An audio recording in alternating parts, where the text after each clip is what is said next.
Okay.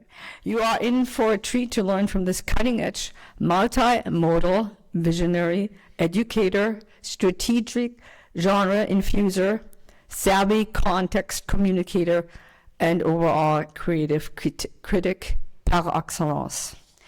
Dr. Lisbeth Ocasio-Ruz is a Puerto Rican author and emerging playwright, currently working as an assistant professor of creative writing at Southern New Hampshire University. She's also the founder and editor-in-chief of the entertainment site pussypopculture.com. Her work generally takes up queer and anti-colonial themes, using fictive characters to explore pressing social issues and criticize discriminatory and oppressive socio-political and economic practices. Lisbeth is prolific with her commitments in the classroom and her publication dossier. She has published various short stories and poems, and her debut book, Lover Bar, will be released by Split Ink Press in 2027. The first edition of her debut play, Lola's Insta Live Extravaganza, was accepted for publication by the Windward Review this year. Her debut play was also performed at Philadelphia Fringe Cannonball Theater Festival, September of 2025. Lisbeth also participated in the Women's Rights 24-hour Playfest in March of 2025. Favorite comic character, Black Betty by Sean Gabarin. She's a monster hunter. Fun facts, she has 2 dogs and 1 cat. She's also very passionate about dance. And surprise, surprise, she loves Bad Bunny. Please join me in welcoming Dr. Octavio Ruse, presenting today's VIA, Xcommunicada, Comics and Graphic Novels as Social Critique. Thank you.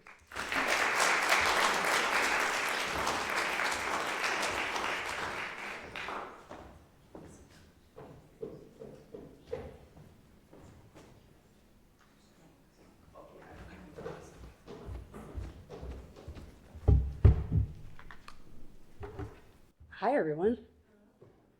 Thanks for coming out. So, comics, graphic novel fans in the audience?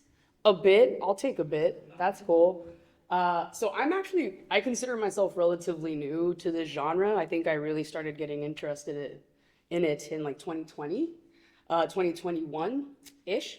But I'm a huge pop culture fan and mostly an advocate for things and genres that have historically not been considered as valuable as others, right? And comics and graphic novels are one of those genres, which is ridiculous because I feel like graphic novels and comics are just as good, if not better, at delivering social critique, right? Criticism.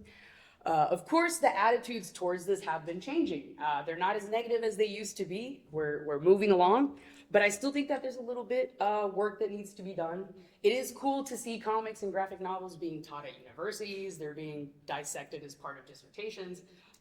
So we are moving forward in that regard, right? So my argument that comics and graphic novels can serve as social critique originate from Dr. Manuel Martinez's concept of creative criticism.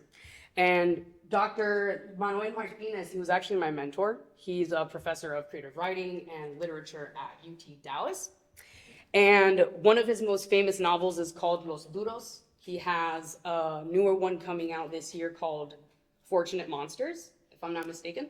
And he also has some nonfiction work. I think the most notable is his book called Countering the Counterculture, more theoretical, academic, but very, very cool, a big focus on subculture. Very fun. Okay, so this is the definition, according to Dr. Manuel Martinez, of what creative criticism is.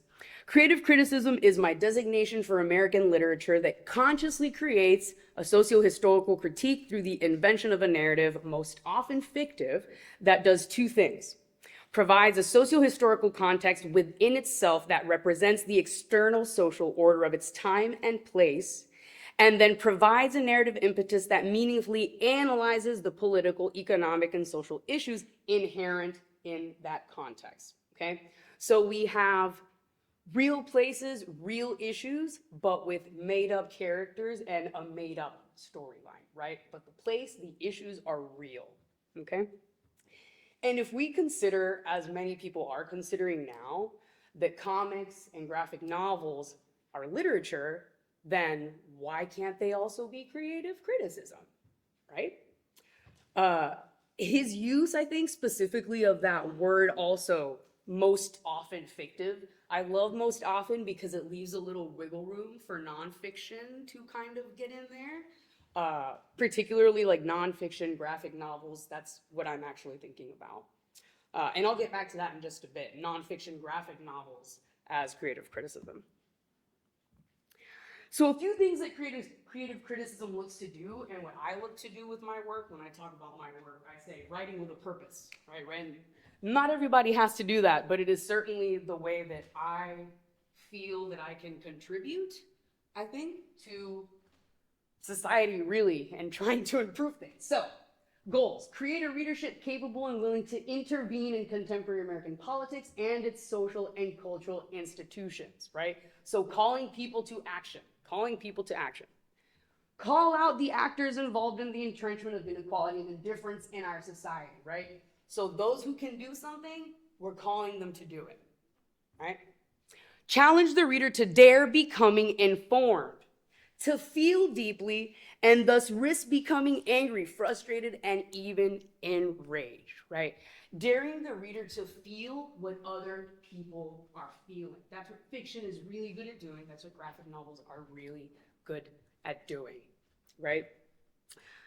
Create community, energy, and possibility, and finally combat the rotting away of the notion of the common good, of citizenship as duty and not simply a list of privileges, right? So creative criticism can be considered a call to action to those in a position to do something, right? And it can be also considered a call to power to those who are marginalized, right? A call to power. View yourself in this, right? Positive representation. And the cool thing about fiction work, about creative work, in my humble opinion, is that it can communicate affect in a way that academic writing cannot, right? It can communicate a felt experience in a way that academic work cannot. And I think that to understand somebody, to be empathetic with somebody, you want to understand, you need to have that cultural awareness, right? So this concept, by the way, of fiction as being able to communicate affect very well, I believe it was the author Janet Burroway that has this concept. She has a fantastic book called Writing Fiction. I use it to teach my workshop class. It's fantastic. So if fiction, right, if the textual has the ability to do this, to communicate this emotional experience, imagine what it could do paired with art, right? We're just doubling the power. Another point that I'm going to come back to in just a second. So Martinez on creative criticism here. Writers that consciously and actively engage in social criticism are often ignored or discounted by academics, mainstream publishing, the mainstream political tastemakers, and our tepid politicians, says Martinez. Not me, Martinez, not me. Creative work has historically not been as valued as much as academic work, and I will say that when I was getting my dissertation, it was a little bit of a battle. And I really had to defend. I wrote an entire proposal based on this concept of creative criticism and the value that it has when you pair it with academic work, which is what my dissertation was. So graphic novels, comics, not seen as seriously as literary novels, right? But as I mentioned before, we are moving forward in this, right? Since Martinez published this article, we are coming a long way. But there's another thing we need to talk about, right? The banning of books. And the banning of books is actually affecting graphic novels and comics very, very heavily, okay? So some of the benefits of the graphic medium here: appeals to reluctant readers, young readers, nurtures an appreciation for art, makes challenging material more accessible. I love literary novels, I do. It's one of the main reasons that I became an English professor. But I do have to admit that the graphic novel has a little bit of an edge, I think, right? Accessibility being my main reason for making that claim. okay? If we want a more equitable, empathetic, knowledgeable world, I think we need to make art and literature that has impactful social critique, that has empathetic representation, that can transcend class, that can transcend educational barriers, right? Comics and graphic novels can do this. And so many of us are influenced, by our art, by movies, by series, right? In ways that we don't even realize sometimes. My husband and I always joke that we were raised by pop culture because we say that where our parents left gaps, and his story is very different from mine. He had a few more gaps to fill. Pop culture kind of came in and helped us out. Okay? Accessibility. According to every library for Medium, graphic novel adaptations of classic literature like Pride and Prejudice, To Kill a Mockingbird, make these books more accessible and understandable, right? Because people still need to read that text alongside the illustrations, we're learning punctuation, grammar, literary interpretation. Images do not detract from the value of a literary work, right? Neither does mass appeal. I do not believe that just because something has mass appeal and that is easy to understand, that its value goes down. Just me personally. Younger reluctant readers. Again, from Medium, graphic novels are becoming increasingly popular in schools due to their ability to capture the attention of reluctant readers, right? Most kids do like to read, but they may lack the tools needed to fully comprehend what they are interacting with, right? Particularly with very literary novels. Having visual images coinciding with traditional text supports and intrigues reluctant readers, encouraging them to move forward with the story. It's encouraging, okay? It is support, and how could that be a bad thing? This makes graphic novels great for less advanced readers or for those who become easily restless while reading. The third point, nurturing an appreciation for art. Okay? It encourages the interpretation of visual language. Paired with specific pieces of text, graphic novels make you think critically about the art you're engaging with. Does anyone recognize? Yeah? Shout it out. Mouse, absolutely, right? This is from Mouse, a nonfiction graphic novel about, if I'm not mistaken, a man that interviewed his father about his experiences in the Holocaust. And he has mice in representation of his people, right? Which is the perfect segue. Graphic novels and banned books. So according to Matt Hirschberger for Red Bank Public Library, graphic novels and comics get banned more than other books because they are accessible and considered children's literature, okay? So the visual medium, he says, makes those objectionable qualities more readily apparent, and that's why they are getting the brunt of the attack. So here are some that have been banned. We mentioned Mouse, right? Genderqueer by Kawabe, and this graphic adaptation of Anne Frank's The Diary of a Young Girl is really interesting. There was a lot of hubbub with this in Texas, and there was a Texas teacher that was fired for discussing this graphic adaptation of Anne Frank's diary. Now, the reason that they had such an issue with this is because the graphic adaptation contained passages that were previously censored or removed pertaining to Anne's budding sexuality. Right? That wasn't necessarily strictly hetero. Her father actually initially had omitted some of those passages, but in later editions they were included. The edition that I have has those passages, and the graphic adaptation has those passages, and a lot of people had issues with that. Teacher discussed it in class, 2017, lost their job, right? So I believe that graphic novels, comics, even nonfiction, can be considered creative criticism. Why? Well, in the nonfiction itself, in the experiences, you can say there's critique embedded in that alone, right? And communicating that.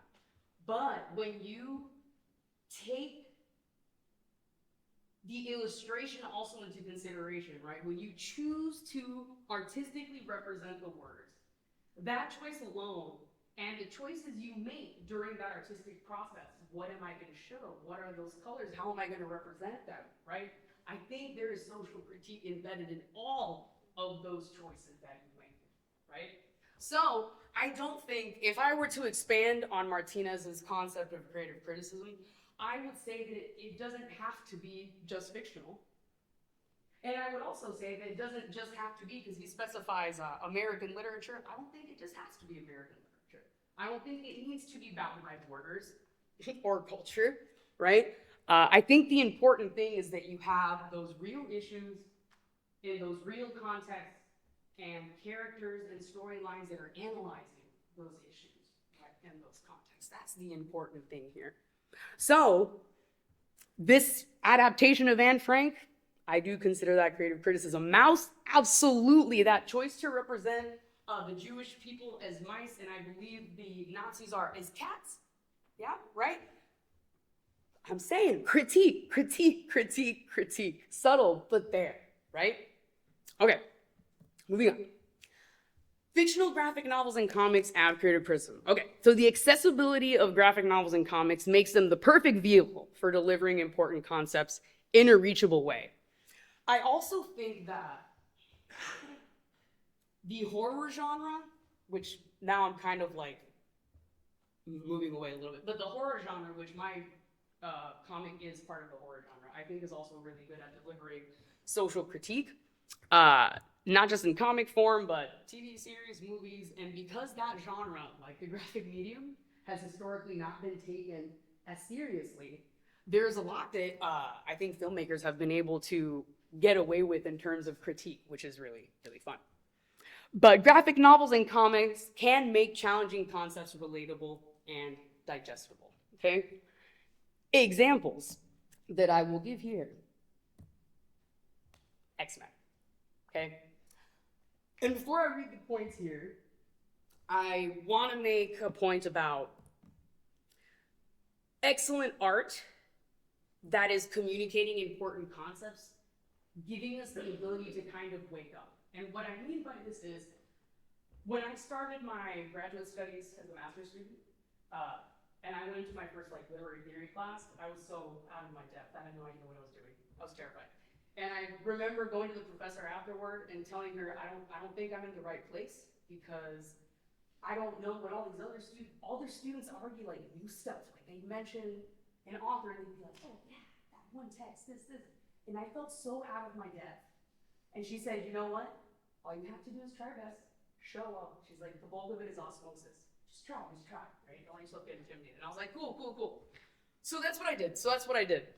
And this same professor, she used a lot of short stories, not too many films, but a lot of short stories that helped me understand the theoretical concepts that she was presenting in class, right?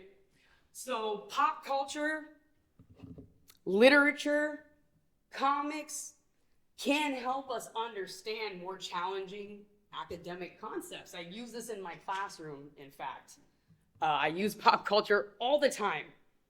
So the X-Men comics, fans? All right, sweet, cool. Serve as an allegory for discrimination, the fight for minority rights, a theme explicitly intended by creators like Stan Lee and Jack Kirby. The central concept of mutants facing prejudice and fear from a prejudiced society mirrors historical and ongoing struggles, making it a powerful metaphor for racism, anti-Semitism, LGBTQ+ rights, and other forms of discrimination. The storylines teach empathy and understanding, and the Marvel comics often employ real-world context and events, right? World War II, Cold War, war on terrorism. And we have the same thing in the DC universe. Oh, wait, this is always fun. Marvel fans, raise your hand. DC fans, raise your hand. I like the double back there. That's pretty even, though. Anyone that's cool with both? Love it. Me too. Non-discriminatory. Love them all.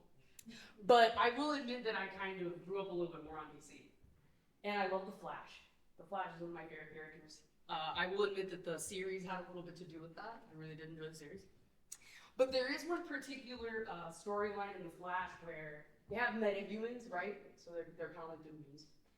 And they come up with a cure. There's like a metahuman cure. Okay? And one of the characters who used to be bad, she turned good. Her name used to be Killer Frost, now she's just Frost. And she helped save the world, so she's righting the wrongs, but eventually she ends up in court for all the wrongdoing that she had done, right? And since she's a metahuman, they've kind of taken her as a representation of all metahumans, right? And they start talking about all the crises and terrible things that the metahumans have caused, and oh my gosh, what are we gonna do? We're gonna force them to take the cure. Force them to take the metahuman cure, and that way no more threat, right? Like, we're good, right?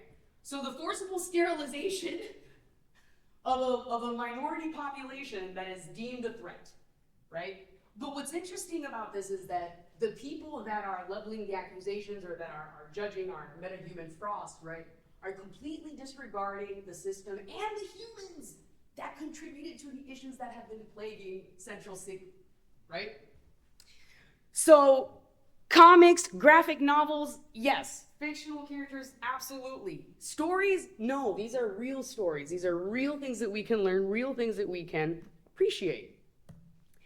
Now I'd like to share a story of someone who says that comics, superheroes saved their life, okay? And I'm just going to pull it up and read it to you. It's very short.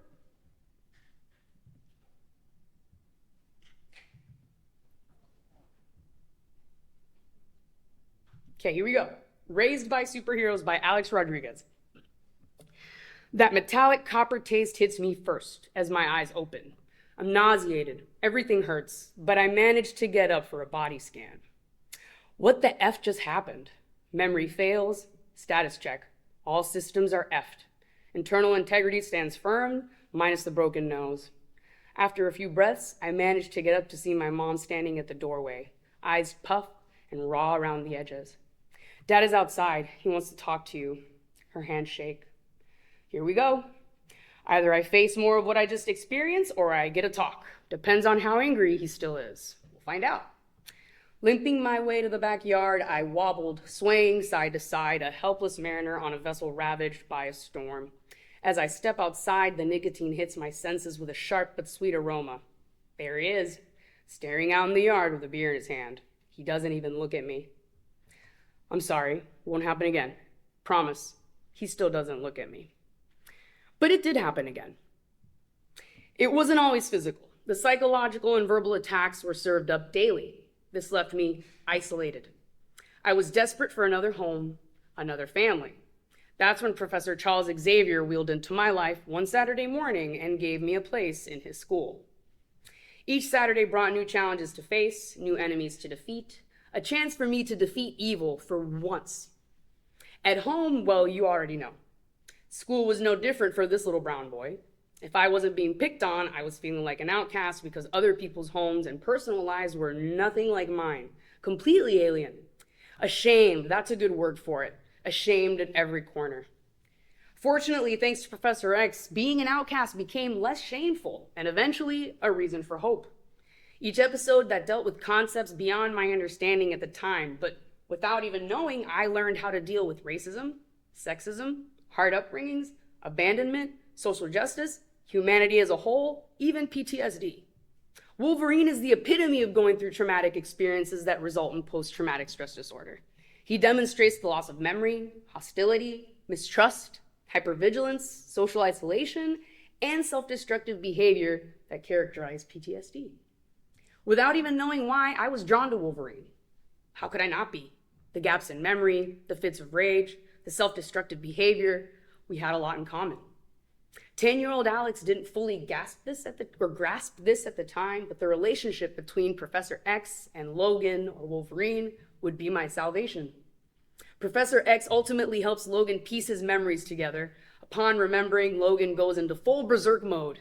He was triggered, recalling the pain and agony of being injected with the adamantium from the Weapon X project. That injection caused so much pain, his brain had to override and shut down so he wouldn't remember, essentially blocking out the experience. Imagine experiencing pain so intense that it triggers a mental circuit to break for the sake of self-preservation.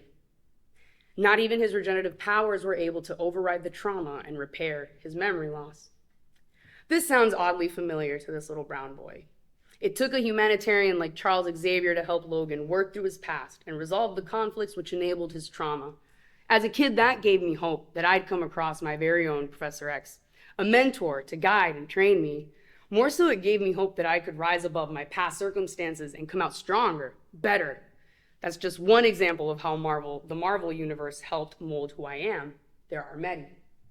From morals and core values to the importance of social justice, the Marvel universe has more to offer viewers than most believe. Sure, you'll get whimsical stories involving powerful beings with fantastical powers that bend the laws of physics, classic good versus evil wrapped in an otherworldly story. But look beyond that. Every Marvel hero deals with very human issues such as mental health struggles. As a result, no matter what your lived experience, there is a character I guarantee will comfort and appeal to you. Without Professor X's and Logan's guidance, I could have grown into a calloused, cruel individual. I found my moral compass, my mentors, my Bible. Therein lies the true value of Stan Lee's creation.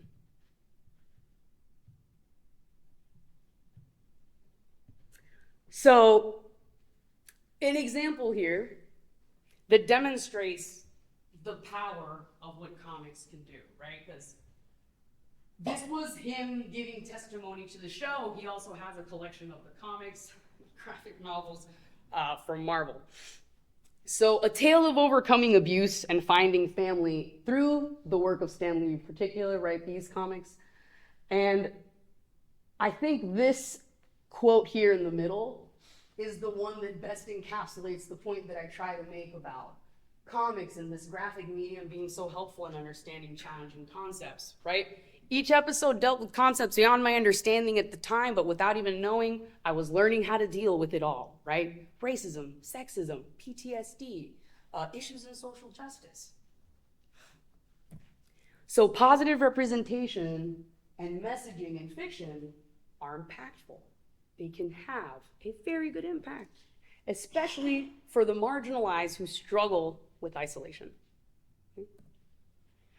So my graphic or comic, it's called Xcommunicada. It's a horror webcomic that follows a queer female exorcist with superpowers. Her name is X, who fights to protect the people that the church in her town abandons when demonic activity starts to rise in her town in Puerto Rico.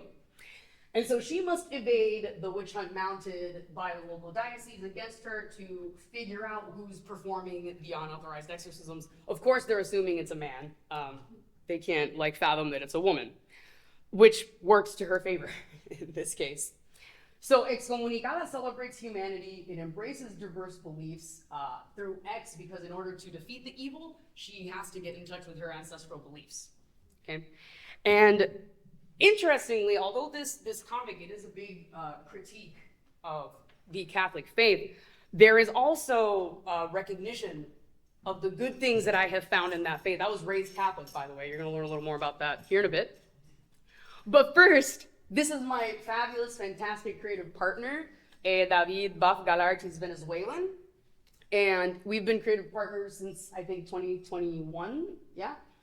And I think the reason we work so well is because we just have a really compatible artistic vision. And I think just artistic preferences. And I think the fact that we're also both Latinx background, I'm Puerto Rican, he's Venezuelan, similar cultural and religious experiences, we just really click together. And when I'm writing my script for this, I don't include too much visual description because I like to give David the freedom and the fun to do that. Right? And he's always spot on. I've never been like, oh, this isn't how I envisioned it. It's always like, geez, this is even better than I could have envisioned it. Just such compatible artistic visions. And he's been engaged in this medium way, way longer than I have. So he has also served as a mentor and as a consultant. As what is the norm in the graphic medium? Is this not really how this works? Would this sound better? So he has been invaluable to this. I love him so much. He's wonderful. And here's an example. This is one of his layouts and then finished product. I did try to get a few words from David for the presentation today, but as Beata mentioned, he's Venezuelan, and it's been a bit of a struggle for him for the past few years. And in addition to taking care of himself, he has to take care of his niece as well. So he's fighting really hard to keep that up, and all the while still staying in touch with me. Bless his heart. He's like, please know that I love the graphic novel. We need to fit. I'm like, we're gonna finish it, my darling. We actually got a contract. We have a publisher, but we just need David to have his time to be able to finish the illustrations, and it's gonna be incredible when he does. So the inspiration for the comic, my religious trauma and experiences as a queer Puerto Rican woman raised in Puerto Rico. Yeah. The good as well as the not so good, in my humble opinion of Catholicism. My time spent in a Catholic school that was run out of a Benedictine monastery in Puerto Rico. This was my school right here, from 7th to 12th grade. Yeah. And the monks were the most amazing people I've ever met in my life. They were wonderful. And in the comic, actually, X has a partner. Yeah, he kind of becomes her partner in crime, and he's a Benedictine monk. He kind of represents all the goodness that I was taught to see in Catholicism, and he also represents all the wonderful people that I met at this school, and they were wonderful.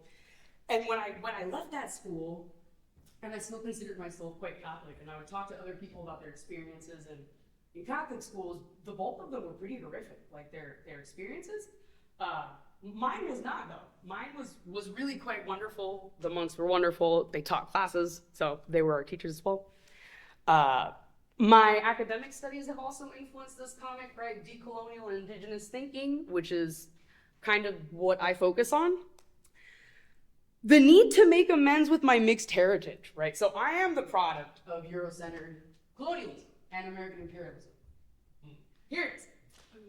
So I have African American, I have European, I have indigenous, I have it all.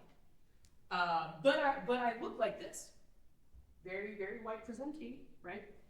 And when you have mixed heritage, it can kind of cause a little bit of an identity crisis, maybe.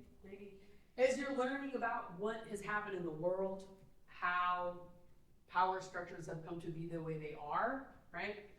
Why some people maybe have a little bit more privilege than others, right? Once I started to learn about all of these things, I did start to grapple a little bit with my identity. I'm like, what does this mean for me, who I have the good and the bad, to put it that way, right? There's so much trauma attached to it. And then trying to figure that all out, trying to see what is me in all of that, I feel like is what really brought Xcommunicada out of the woodwork.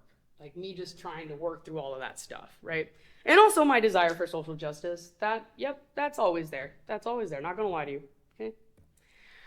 So Xcommunicada as creative criticism. The work offers a critique of the historically heteropatriarchal Catholic Church that reached and dominated Puerto Rico and other nations through colonization and the eradication of natives and their beliefs. It centers on the pressing concern of oppression and discrimination faced by Latina or Latinx women and queer individuals within the Christian Catholic faith. It engages in feminist and queer indigenizing work, and thus can be used in courses related to women, gender, sexuality, indigenization efforts, and social justice, right? So my kind of idea is that Xcommunicada can be used as a vehicle to discuss these types of concepts that can be kind of challenging, right? So in conclusion, I argue that my use of creative criticism to portray the queer experience in a Christian-based society through fiction is an innovative and effective way to draw attention to the issue. By providing a narrative that shows readers the mental, emotional, and sometimes physical effects of oppressive dogma on society and its individuals, Xcommunicada adds to public discourse about the equitability of the Catholic faith's practices and doctrine and calls readers to action. The affect fiction encourages through a detailed and personal narrative, right? The way it can communicate that emotional experience makes the call to action especially effective. So Xcommunicada, I hope, can enable readers to understand or better understand that felt experience of queer individuals who have suffered religious exclusion and the resulting trauma by representing their lived experience through an effective and artistic lens. And so to wrap it up, I'm gonna just take you through chapter 1 of Xcommunicada, very brief. And I may actually have to exit out of here to read it because the font is so small there. So we'll just zoom in here so that I can actually read it to you. Here we go. The shrieking and snarling on the other side of the heavy wooden door makes it difficult for X to focus on her meditation. The rain and thunder outside don't help. God damn it. I'm useless if I can't clear my mind. X's eyes spring open. As she involuntarily jumps, she shakes her head, closes her eyes again, and takes a deep breath. The noise in the background slowly fades. Divine Mother of which the host was born, I ask forgiveness for every sin, every thorn. Clear my mind of shadow and fear. Make the path to salvation clear. Guide me and help me see. By the power of 3, I make it be. A feeling of warmth courses through X's body. Goosebumps emerge. Her eyelids part to reveal glowing irises. X opens the door and steps into its frame. The shrieking and snarling stop. All is dark save the light in her eyes. A flash of lightning ushers in a crack of thunder. For a second, the room is illuminated. It's just long enough for X to see the man huddled in the corner of the room. Carlos? Carlos, are you there? The man does not respond. Oops. X walks towards the man. His huddled form moves subtly, suggesting that his hands are busy. She places a hand on his shoulder. The man whips around, pushing X back, but not off balance. The man's face is contorted and wild like a clueless, rabid animal operating on instinct. His hands are covered in blood. X notices the 3 fingernails on the floor near Carlos's, presumably his. Oh, Jesus, he's ripping them out.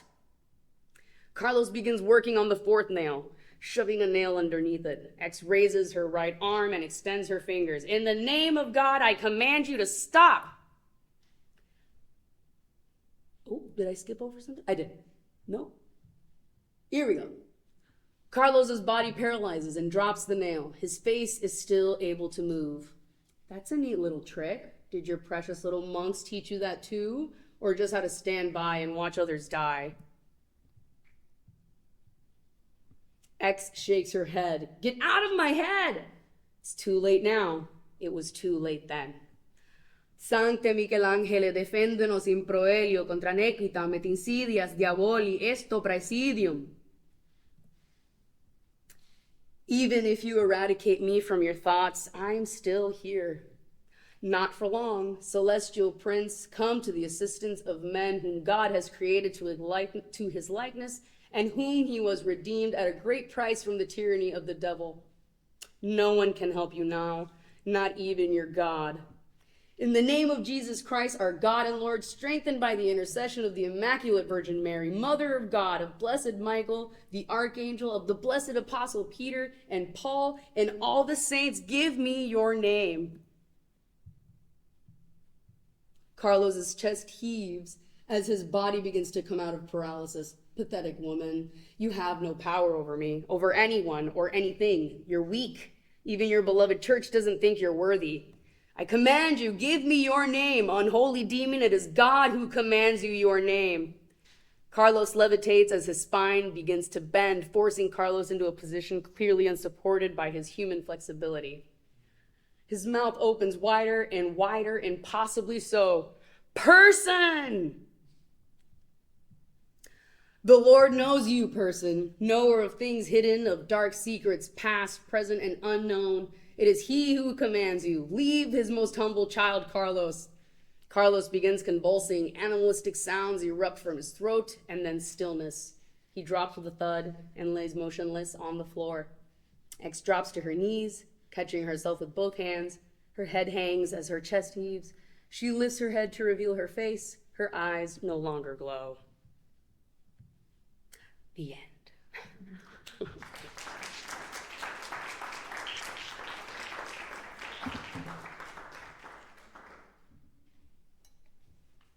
And that's the end of my presentation. I'm not sure if I have some time for questions. It seems like I might. Yeah, cool. Any questions or comments? Tales, experiences? Yes, please. I am interested in what you think about so this idea that you can, it's more accessible, which I agree with, to have a graphic to kill a mockingbird or some canonical text. Do you also think that shapes interpretation? So it shows you what the artist thinks the character looks like. Sure. So what's kind of lost when you do something like that? When you do the graphic medium? Yeah. I mean, I think that there's certainly, yeah, there's always bias, right? And especially if they write like me, where I give it off to the artist and I'm like, have at it. I will say that at least with my artists, I do have those conversations of how we want them represented. So I think it just depends on case by artist. But I do agree with you that you are funneling one person's specific artistic vision, right? And I think that's also why it's important to analyze these graphic novels and comics, because they're not all going to be wonderful and perfect and have great representation, just like literary novels, right? So I think that's another reason why we should absolutely continue to take them seriously and dissect them so that we can find also those problematic representations. Mm-hmm. Excellent point. Excellent point. Anyone want to play off of that or just bring up something different? I just have a question and then I'll leave, but Xcommunicada, the title is very intentional also. Do you give your titles, in Spanish? But my question would be, the characters, when you write fiction or nonfiction, you let the character drive the plot and the development. So, because now you're in a contingency where you have interpretation and vision and development all kind of together, and then you also have to think about the visual, like how it's going to be translated. So where's Xcommunicada going? Because she's already excommunicated, right? Oh, yeah. Okay, so there's an irony in there that I see, and I don't know whether I see this too deeply or where's the character going? So, story-wise, or? Yeah. Okay, yeah, no, X, and the title is on purpose, right? Xcommunicada. She is essentially like excommunicated from her faith, from who she is and what she is, right? Yes, but so where she's going, at least in book one, she ends up facing off against the witch hunt, the people that are around doing the witch hunt against her, and the abbot at the monastery, and that's kind of the big bad that she fights, right? But then she finds out it's not this one person, right? It's this greater evil. So in book two, she ends up having to see how it's affecting the rest of the island, and she's having to actually go to Cuba to learn a little bit about her grandmother and some of those ancestral beliefs. So we start to come in touch with a little bit of like Yoruba religion, more Afro-Caribbean religions, the Taino religion, which is indigenous to the Caribbean peoples. So when she's in Cuba, she starts to interact a little bit more with that. And for book three, which is not fully written yet, I'm pretty sure there's going to be a big face-off in Rome. Thank you so much. Sure, thank you. Yes, please. I think there's something beautifully subversive always about the graphic novel. I mean, it seems to blend comics, rubber chrome, kind of thing, and cinema too.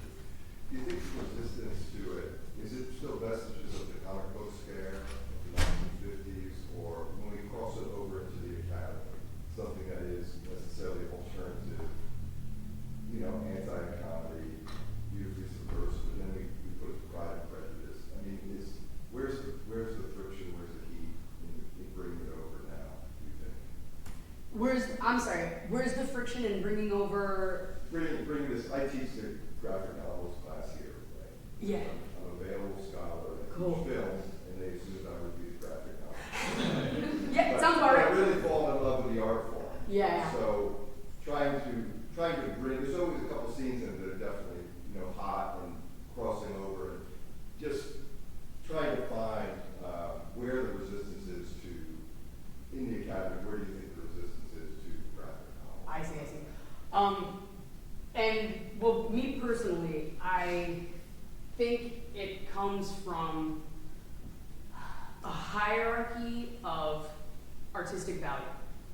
Right, so if we considered what, and there's a book called Lowbrow, Highbrow, it's an academic text, yeah, and it kind of talks about how those divisions kind of began of what was considered good art and what was like pulp, right?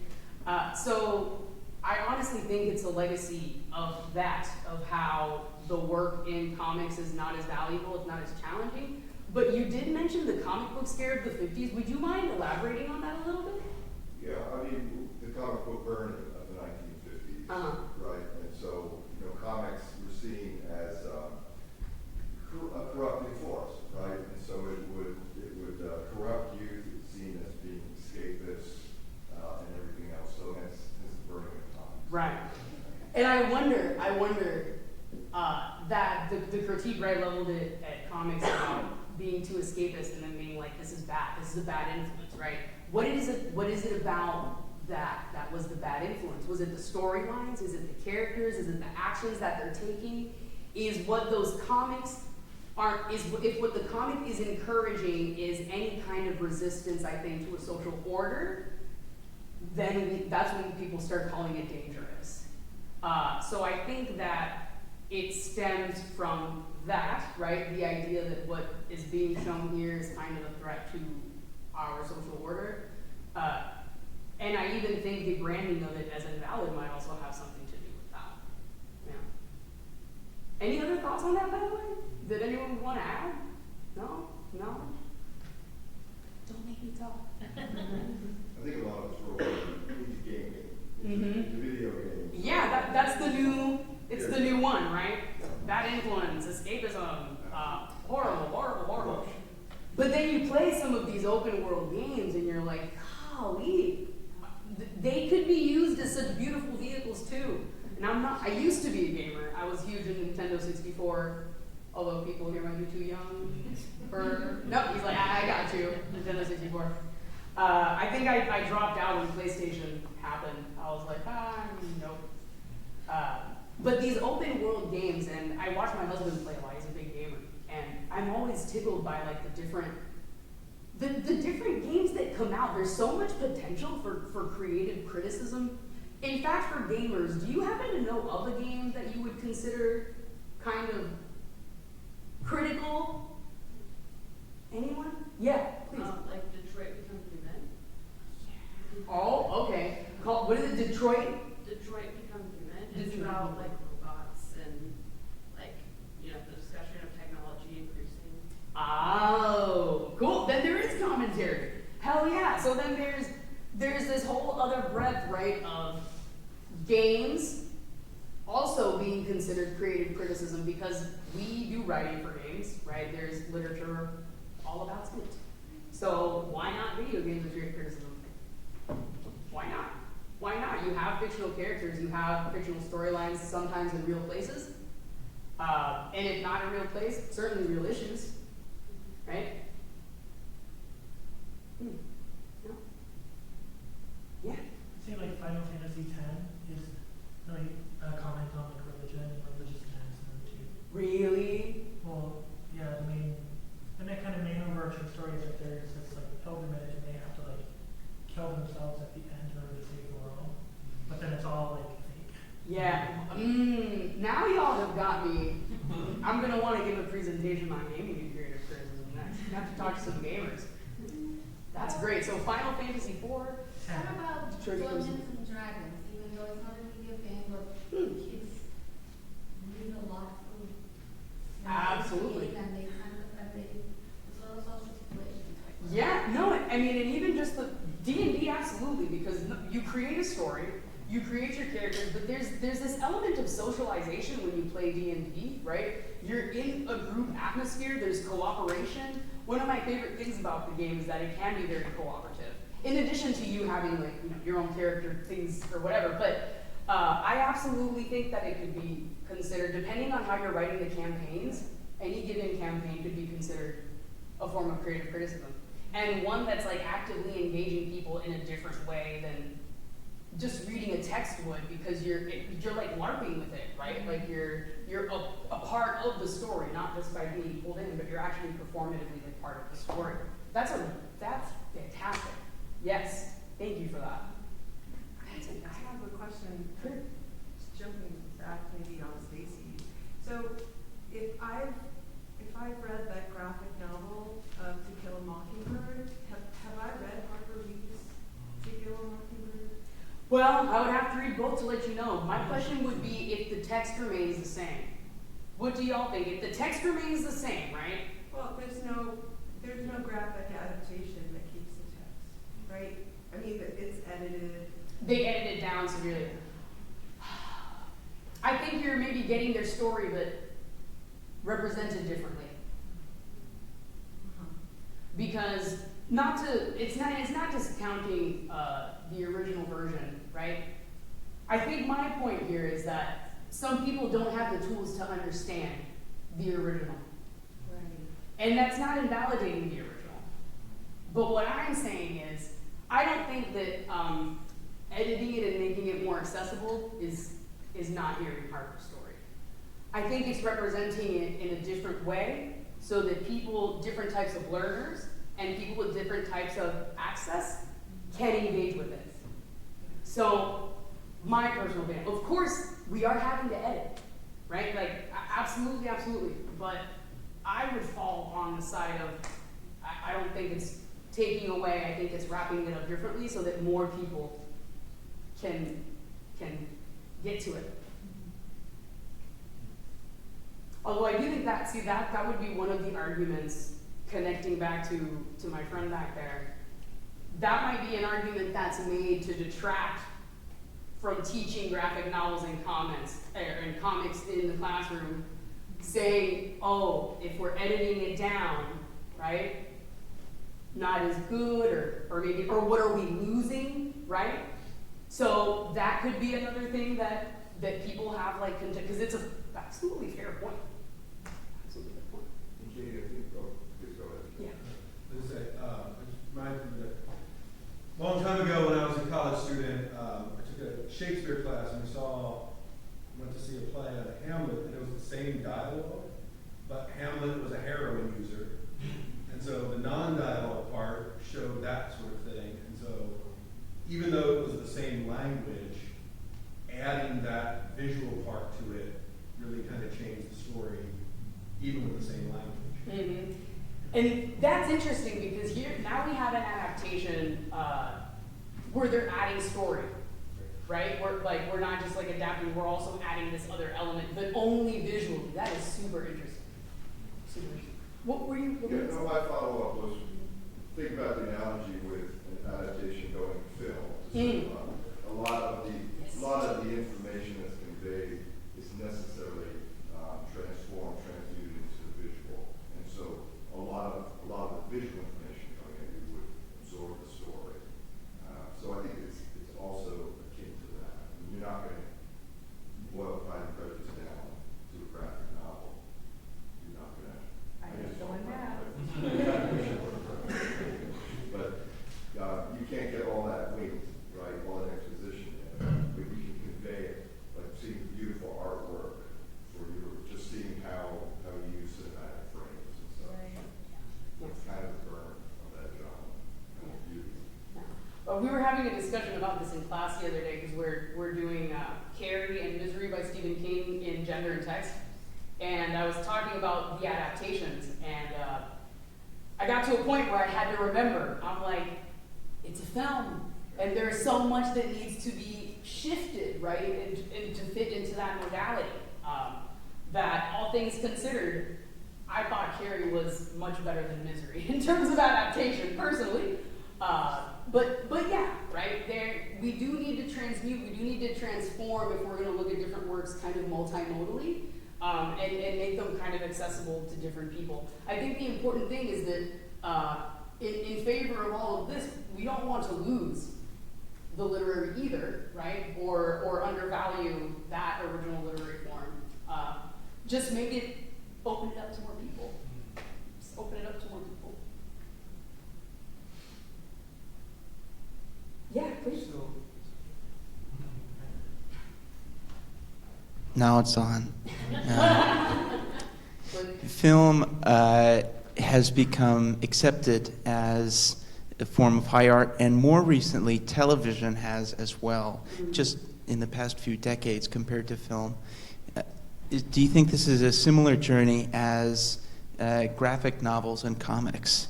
In terms of how they're being taken seriously? Yes, and- this yeah. development to be recognized by institutions of art. Yeah, I mean, I think so, particularly the TV series now, right? With once the streaming platforms happening and Netflix and all of this, like this democratization of what we can kind of produce, and now there's so many like niche texts too, right? For specific communities, for specific interests.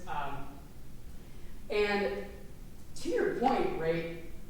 The Grammys, or not the Grammys, that's me, sorry, the Oscars, the Academy Awards. There has been a little bit of hubbub in terms of what movies get to be considered for that. Like if Netflix films, or Hulu films, or Max films, if they can count for that. I'm curious to know what y'all think, if they should be considered. When Roma was considered. It was. Yeah. It was. Are you guys like, yes, why not? Hell yeah. No, that was my reaction, absolutely. Yeah, no, sure, absolutely. I do think that there's just a broader movement of taking things that were undervalued or called negative, like video games, comics, right? To show that, nope, let's dissect them. And let's see why people are calling them this, right? Like, why is it that we have this impression of these things? But to answer your question, yes, although I think that film may have had, and I mean, I don't know, this is just my opinion. I think it may have been a bit easier for film than it has been for comics, maybe. How hard is it for you to be published, for instance? Xcommunicada, shoo, I only got a contract offer this year.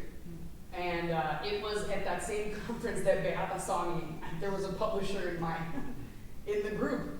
And she was like, this is the kind of work that I want. And I was like, that's cool, because everyone else is like, we're not gonna touch this. Because it's too dangerous. It's, you know, the stuff in this comic is not gonna make everyone happy, much like a lot of comics back in the day didn't. A lot of it. I mean, I'm sure even maybe someone in this audience doesn't very much like, you know, necessarily what I had to say. So yeah, actually, it's been very difficult getting any kind of support for Xcommunicada, including even, because like you'll have professional development funds depending on what institution you work at.